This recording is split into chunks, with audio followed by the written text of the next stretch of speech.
తారీఖున తొండపాడు గ్రామం నుంచి ఒక మైనర్ అమ్మాయి మిస్ కావడం జరిగింది.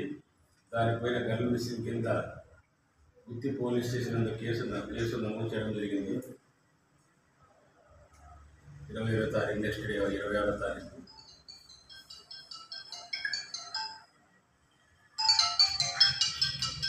గర్ల్ మిస్సింగ్ కింద. తర్వాత నిన్న మార్నింగ్ అమ్మాయి గ్రామానికి రావడం, ఇందులో అనిల్ కుమార్ అనే వ్యక్తి చౌడూరు గ్రామము ప్రొద్దుటూరు.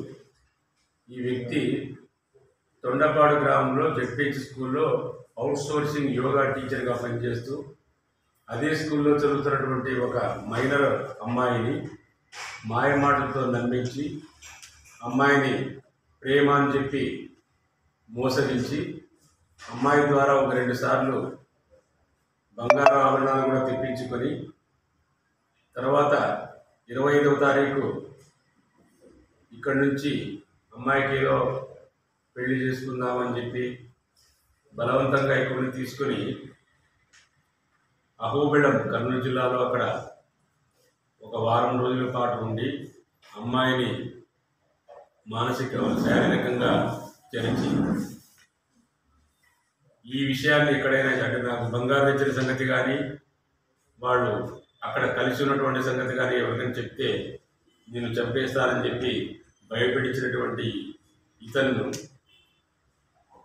ఇవి ఛాలెంజ్గా తీసుకుని ఒక స్పెషల్ టీం ఫామ్ చేసి మన అనంతపురం జిల్లా ఎస్పీ గారు కేకేఎన్ అంబురాజన్ గారి ఆదేశాల మేరకు గుత్తి ఎస్ఐ నబిరేసులు వాళ్ళ సిబ్బందితో ఒక ప్రత్యేక టీం ఫామ్ చేసి చేయడం వల్ల ఈరోజు 11:30 గంటలకు గుత్తిలో అనంతపురం రోడ్లోని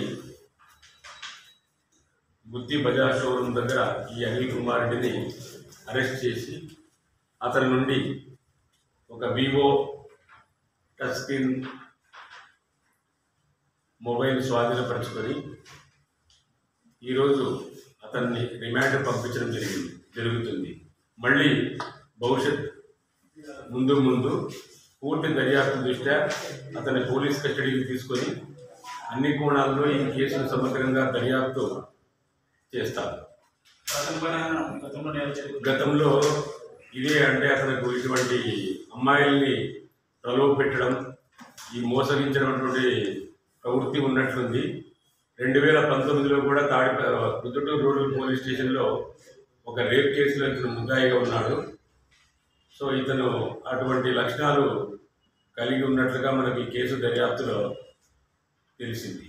ఏమేమి కేసులు పెట్టారు sir?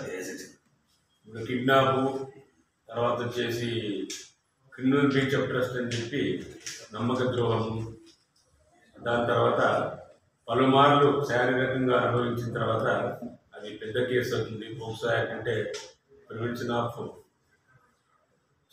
Children against sexual exploitation అని చెప్పి లైంగిక నేరాల చిన్నపిల్లలపైన లైంగిక నేరాల నిరోధక చట్టం 2002 ప్రకారం అతని మీద 5-6 సెక్షన్ల కింద కేసు నమోదు చేయడం జరిగింది. అందుకు ఆ సెక్షన్ల కంటే తీవ్రత ఎక్కువ ఉంటుంది కాబట్టి సబ్ డివిజనల్ పోలీస్ ఆఫీసర్ గారే దర్యాప్తు చేస్తున్నారు. తదుపరి దర్యాప్తులో ముందు చేసుకోవాల్సింది కాబట్టి అతని పోలీస్ కస్టడీ తీసుకొని ఆ కోణంలో కూడా స్వాధీనపరచుకోవాలనే క్రమంలోనే అతన్ని మళ్ళీ పోలీస్ కస్టడీకి తీసుకోవాల్సిన అవసరం ఉంది. ఆ విధంగా తీసుకుంటాం కూడా.